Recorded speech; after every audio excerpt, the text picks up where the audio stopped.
Hello, lovelies, and Happy New Year. At least it feels that way. I have to say, I feel more encouraged than I have for a very long time. And I don't know why, but I do get these feelings in my bones. And I can tell you a few things. The first thing is, thank goodness I am doing the Women of Wisdom Conference this year. It is a celebration of the immaterial, and it could not come at a better time. And I'm going to explain to you why that is in just a minute. Second of all, very exciting, and I'm going to go with tropical on this. Because I feel like we've been in a very Saturn in Aquarius vibe. But apparently in March, Saturn is moving into Pisces, which is really ironic because I just posted that whole imaginal realm thing with the fabulous Becca.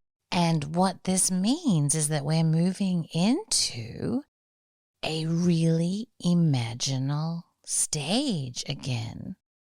And I was listening to the amazing Gordon White and Austin Popick, I think his name is. Anyway, they did a prediction for 23, and they were talking about how all the great imaginal literature was written during this Saturn in Pisces stage. So you had The Lord of the Rings, you've had even the Game of Thrones, and a bunch of other stuff. So I'll put that in the notes for you so that you can go ahead and watch that. But it is encouraging, right? You know, they say a lot of great culture gets born during this time. I think it's fortuitous that right now, with the events that have just happened, that we are going into a period that is going to allow more people, more access to the realms beyond the material. So, despite what I'm going to tell you next, it's very kind of encouraging, I think. But I'm going to take you back now in time to my very second podcast. There is no history, and it was kind of a weird place to go in my second podcast of all podcasts, because I was talking about the fact that the materialistic paradigm is the best place for a non-material enemy of humanity to exist, because we are basically persuaded and taught and pushed away from any investigation of things that are immaterial within this paradigm.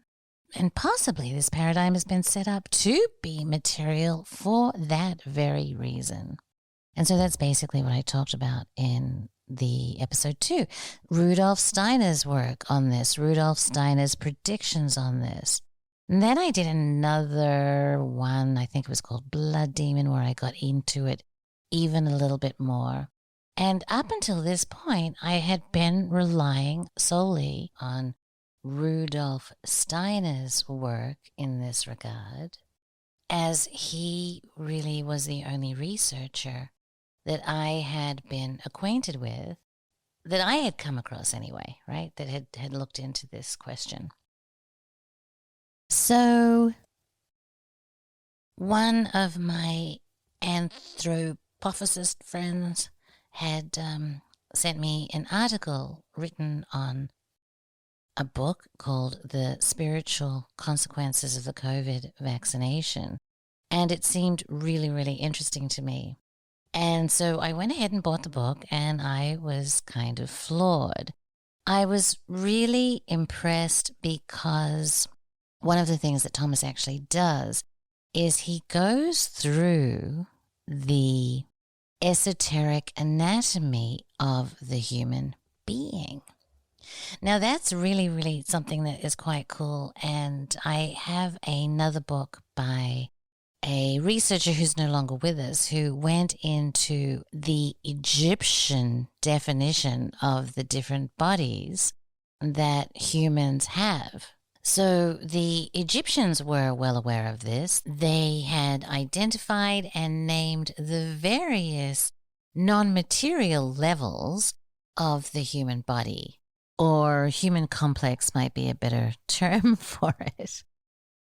So Thomas Mayer calls them, I love how he says spiritual, but spiritual members of the human body. And he goes into that and explains that. So I'm going to spend just a minute going over that part of the story, because I think that it's really interesting for us all to know that we have an esoteric anatomy. And honestly, when we get into this esoteric anatomy business, this is what Chance is talking about when he is looking in season 2 and season 3 about the impact of Kundalini activation and how these spiritual bodies have their own organs of perception that come online with the agitation or the energy or the activation from a Kundalini experience. And so the ancient Egyptians again pointed to that, as we show very clearly in the series. But in one respect, I really like how pragmatic Thomas Mayer has been in outlining these spiritual members of our body. So we're going to have a little tiny bit of an anatomy lesson today. And if you think about all of that incredible craziness that Ingo Swann talks about, that he was able to clairvoyantly see when people were aroused, when you understand that you have so many other non-physical organs, if you want to call them, or parts of yourself. I don't know. What is your arm? Is your arm a member? Is it a body part? Like, what is it? I don't even know. We'll just call them supersensible members, right? Then it starts to make sense that Ingo could see all of these different parts of the energetic body.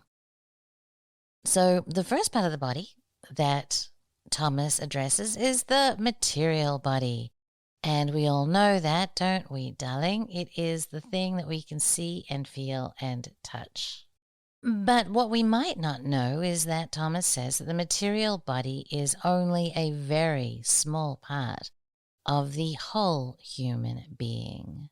He says if someone were to just look at someone's cut fingernails, we would say that from such a narrow perspective that they could not understand that person. So it really is, in his perspective, the same way when we just look at the material body. The material body, however, is permeated by the other members of the human being. But this conflation is usually not differentiated. For example, he says, when we experience the material body as being alive, this is actually a perception of the etheric body, not the material body itself. So that's really interesting. The next level of our supersensible body is the physical body, or the phantom body, or the form body. Now, this is the spiritual working archetype, the blueprint of the material body. Before an incarnation, this is created out of the cosmic spirit man and holds the form of the material body.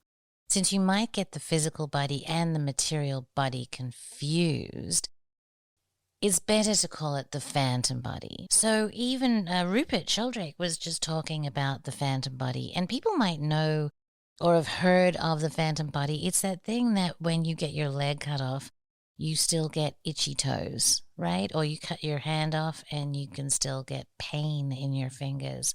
So that is the phantom body. It can be perceived supersensibly some inches around the material body. And what Thomas says is the perception of the phantom body is actually more difficult than the etheric body. It requires more practice. In fact, this is a really good time to get into this. Going back to Ingo, when we're talking about Ingo being able to observe all of these crazy regalia, as he called it, in the aroused human, Ingo was utilizing the powers of clairvoyance. So let's go back again. When you have energy going through these levels of the body and you activate these supersensible organs of perception, such as the organ that allows for clairvoyance, you are able to see the crazy things that Ingo saw. But in addition to being able to see the crazy things that Ingo saw, you are able to perceive these supersensible members of the body, right? And so basically Thomas Mayer and his team of approximately 50 other clairvoyants, who were theosophists and anthropophicists, but these people had worked on developing their organs of perception in order to be able to perceive things beyond the material. And so this is where this information is coming from, okay? That having worked on, practiced, and developed these abilities, they are able to ascertain information from their organs of perception that we might miss quite simply because we haven't developed our organs of perception. I like to use the analogy of the guitar. Every human that has fingers and ears has the ability to play the guitar. Now, some of us, like Chance, have an inborn or a past life memory, and so have the ability to pick up a guitar and with practice become a guitar genius. Now, that doesn't mean that everybody's going to be able to do that, but it means that some people have this inborn skill to be able to play guitar, like Chance, and that's kind of like the Ingo Swan. Chance is like the Ingo Swan of guitar. Ingo had this inborn ability that was very, very special, that enabled him very easily to work with his organs of perception to bring them online. Chance has this inborn ability to play guitar, but it doesn't mean that everybody can't play guitar. It just means that it might take us a little bit longer and a lot more practice to be able to become competent at playing the guitar. But everybody has these abilities. So we need to make that clear. Everybody has these abilities. Some people have more talent than others, but everybody with the right practices can bring these abilities online. So Thomas and his team of people that had developed their supersensible organs of perception came together and did research to write this book. So let's get back to looking at the etheric body that is more easily perceived than the phantom body. So the etheric body, also called the life body or the body of formative forces, calls dead matter to life and creates a living organism out of many individual elements. The etheric body forms the basis of all life. The term ether is comparable to prana in India or chi in ancient China. All living beings, besides humans, including animals and plants, have their own etheric body. If one pursues the question in meditation of what the difference between minerals and plants is, one can gain an understanding and experience of the etheric body. The etheric body forms the organs of the body according to the archetype of the phantom body. It is also the bearer of memories, temperaments, and habits. We normally become aware of thoughts when they are given a form in the etheric body. Ideas, conceptions are usually visible in the area of the etheric body, in the front of the head. The etheric body always mixes with the environment, and so several etheric bodies can be permanently connected. A family or life community normally forms a common etheric body. The etheric body is the densest part of the human aura. Now, the next level is the astral body. The astral body is the body that constitutes our experience and our emotions. You could call it the body of experience. If we meditate on the difference between plants and animals, we come to understand the astral body. It is the basic carrier of consciousness, but not of self-consciousness that only arises through the I. Feelings such as pleasure and displeasure, sympathy and antipathy are experienced through the astral body. It enables independent movement of the body and sense perception. Everything that we think, as well as the conscious part of our will, intentions, are also experienced in the astral body. When experiences of the astral body are impressed on the etheric body, the sentient body arises. Okay, the next level is called the I. Rudolf Steiner describes this very beautifully as the veiled sanctuary of the soul. The I forms part of the eternal spiritual core of the human being and is at the same time individual and universal. In its depth, the I is not easy to understand. The I penetrates the other members of the human being and transforms them. This is also known as the ego-I organization. The I is the captain of the ship of the other members of the human being. Through the work of the I in the astral body, the sentient soul and the intellectual and mind soul arise. The next member of the body is the sentient soul. The sentient soul is part of the human soul and not only conveys all perceptions and sense impressions, but it is also the seat of all instincts, desires, passions, and will impulses with which the I is connected. In the sentient soul, however, the I has barely awakened. Instead, the I identifies with feelings, thoughts, and perceptual contexts, which can lead to I entanglements, which is the ego. The ego is the lower I, hardened in egoism, which manifests as a distorted echo of the authentic I. I think we can all relate to that one.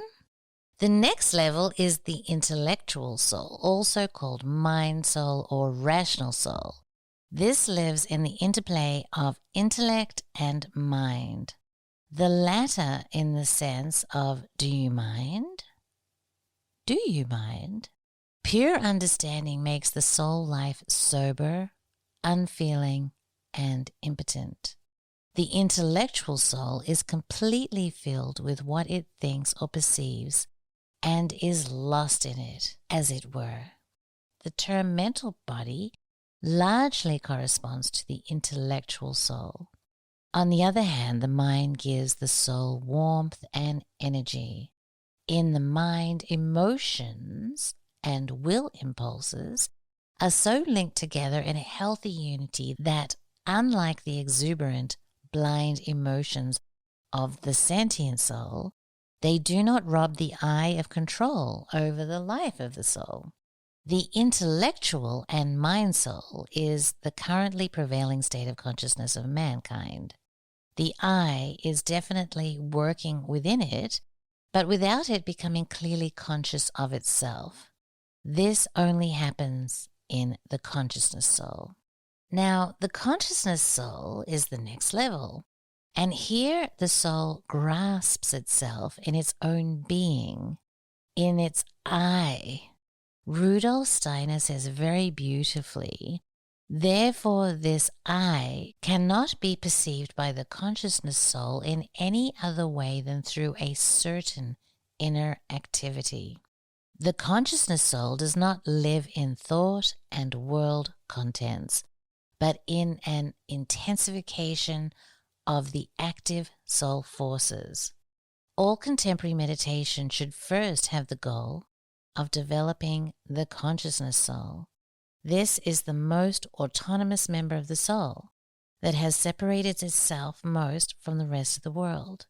The sovereignty of the individual, but also the sobriety and objectivity of the observations of nature are fruits of the consciousness soul.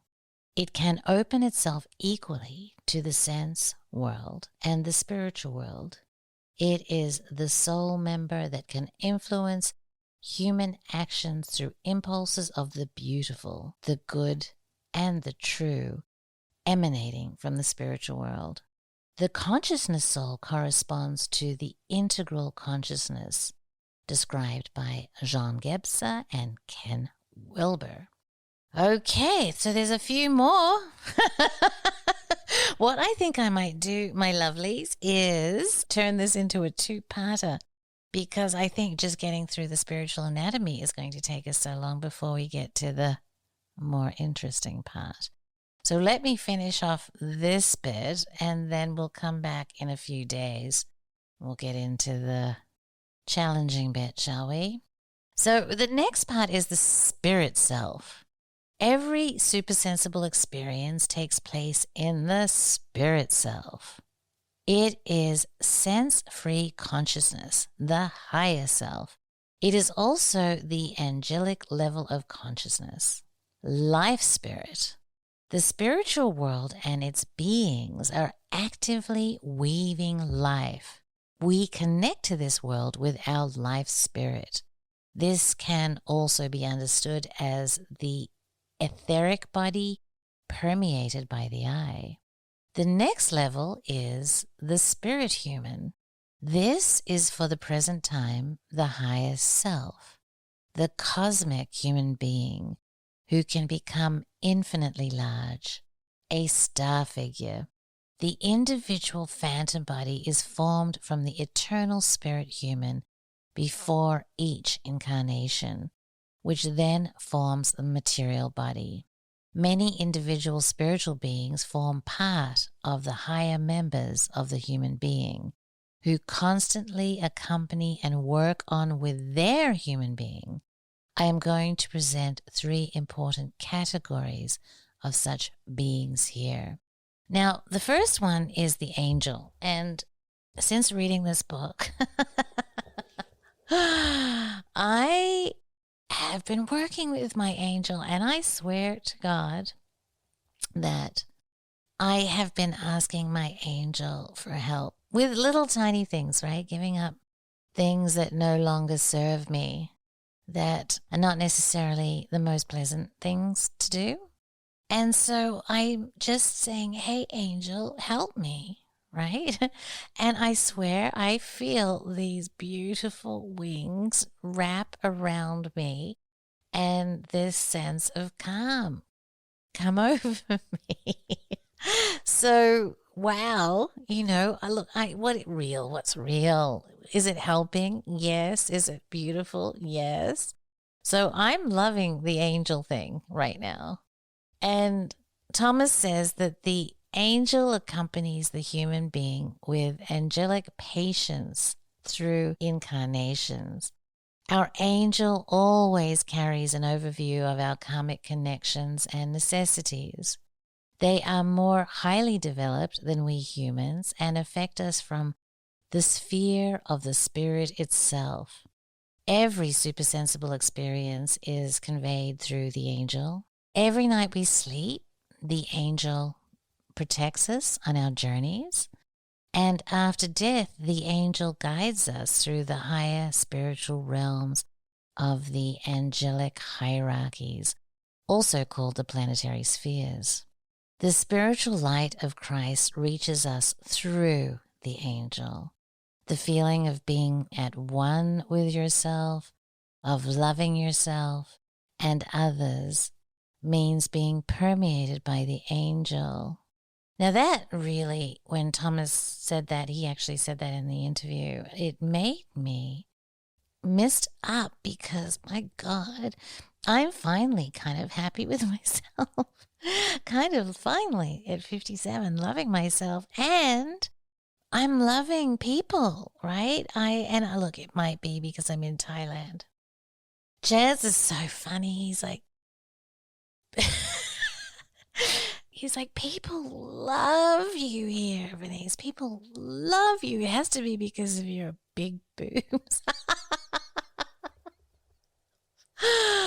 And what I'm trying to say is that these people are so full of love, and it's like this goddamn spark that happens with these people. They're so open to it, right? They're so open. So my little flame meets their little flame, and we make a little firework, right? When we meet, and it's absolutely beautiful. And I don't know, like, you get that, right? There are these people that you meet in life in America and Australia and Italy or wherever the hell, and that happens, right? And it's like such a special moment. But this happens so much in Thailand.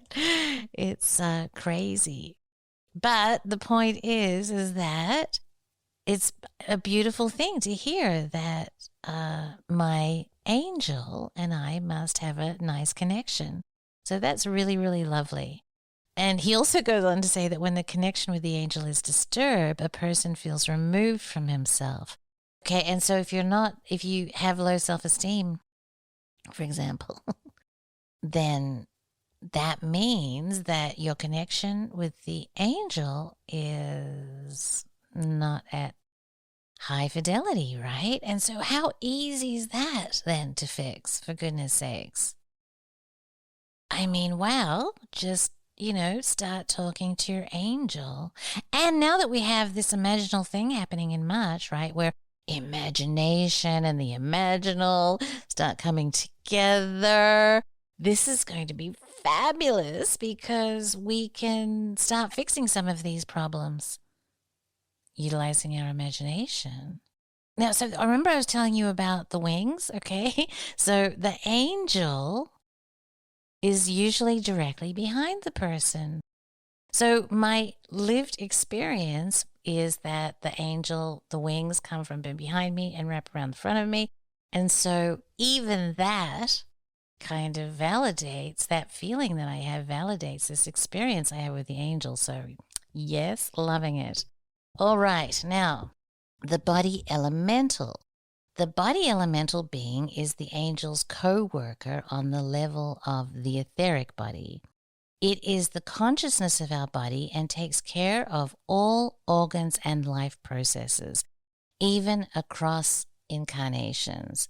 Viewed aurically, the body elemental is usually in front of or inside the human being. Now, in the interview, Thomas says that this body elemental is kind of like the body doctor. Now, this is hugely important because I don't know if you can trust doctors anymore. I don't know. I can't trust doctors anymore. At least I take it all with a huge grain of salt, and I do my own research, and I go with my instinct, and it's just the days of blindly trusting a doctor are gone. So what Thomas is saying is that this little body elemental being, you can ask it and say, okay, what do I need to do to fix my blank, blank, blank problem? And the body elemental being will tell you what is required for healing. So it's like your own little internal doctor or readout device or whatever you want to call it. I don't know. It's amazing.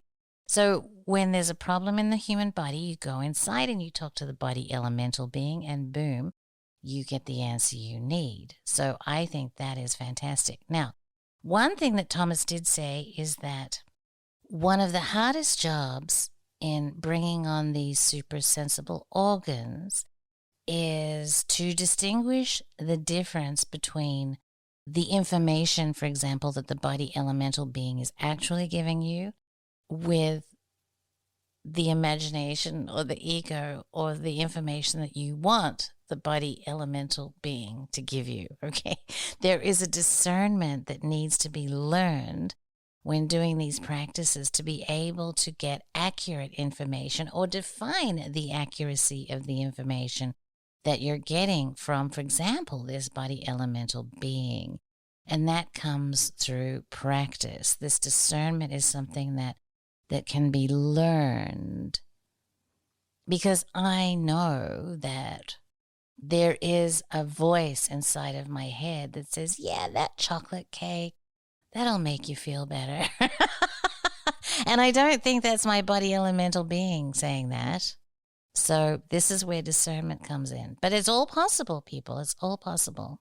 Now, the last bit of the body that Thomas outlines in the book is the doppelganger. Now, the question that I had about this is that I had gone directly to Rudolf Steiner's definition of the doppelganger, and that is basically what I was covering in episode 2 of the podcast.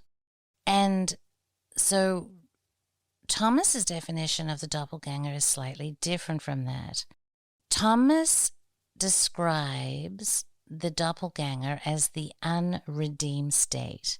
It comprises the totality of human spiritual shadows, unredeemed feelings and traumas of all human supersensible members, antisocial, egoistic behavior patterns, and all old, not yet integrated karma. Oracally, the double usually walks beside the person. However, in uncontrolled situation, the double takes the lead and suppresses the I. The person then behaves in a surprisingly aggressive or destructive manner.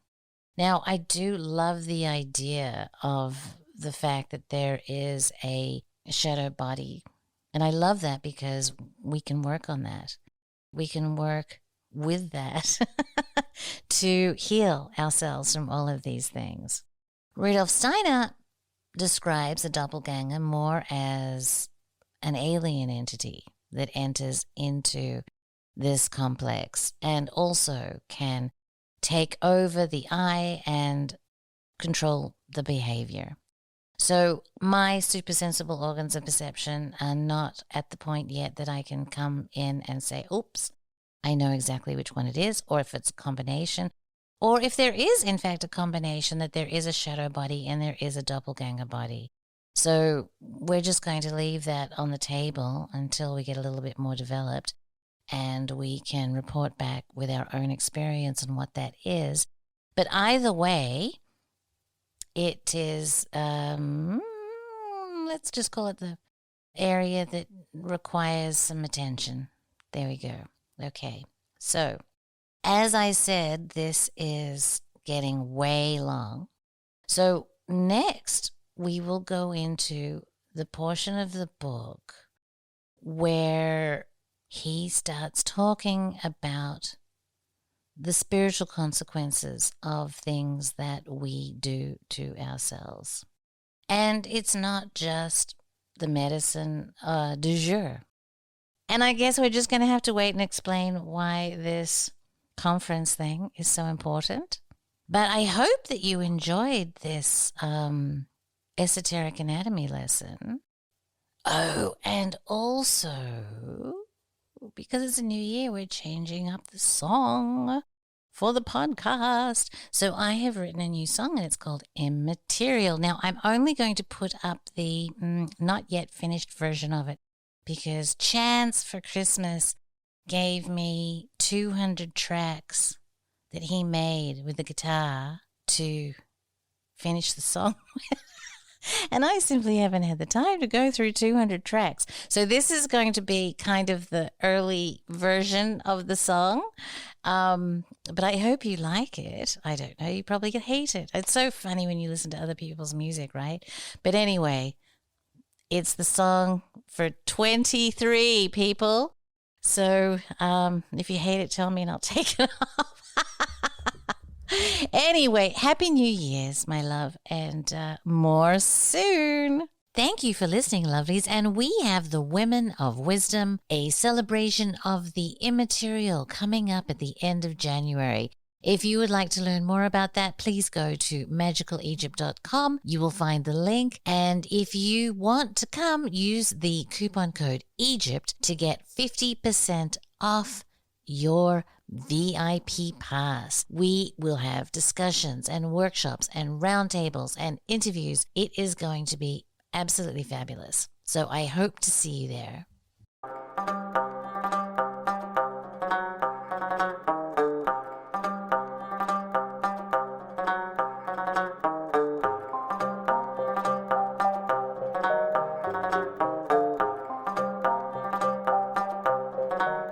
Immaterial.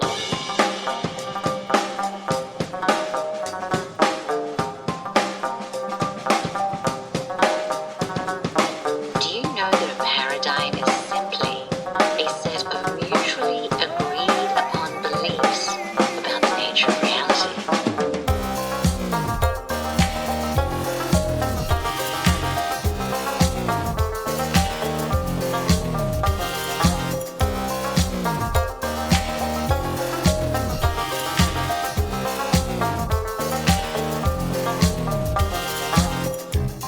This creates a conundrum when we look at ancient Egypt, because ancient Egypt was the least material paradigm of all time.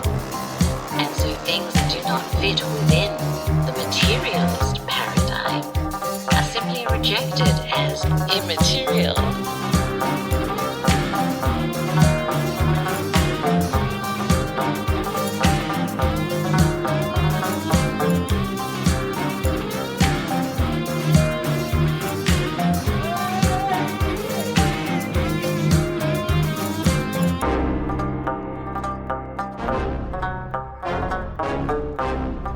I don't think that's so helpful, do you?